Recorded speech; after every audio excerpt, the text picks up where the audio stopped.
Meat is usually a big no-no for composting. It often attracts unwanted pests and can smell.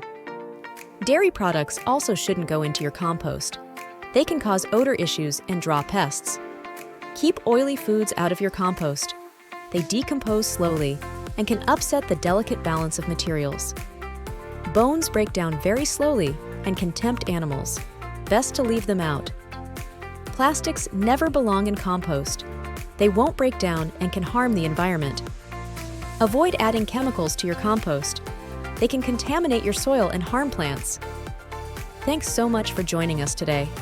Starting a composting journey enriches your garden and our planet. Turning waste into treasure is a great way to harness the environmental benefits.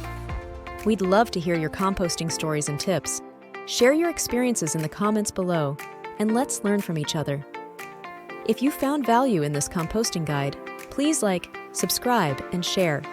Your support helps us grow this community. Craving more gardening wisdom? Stay tuned for additional tips and tutorials. Together, we can cultivate a greener world.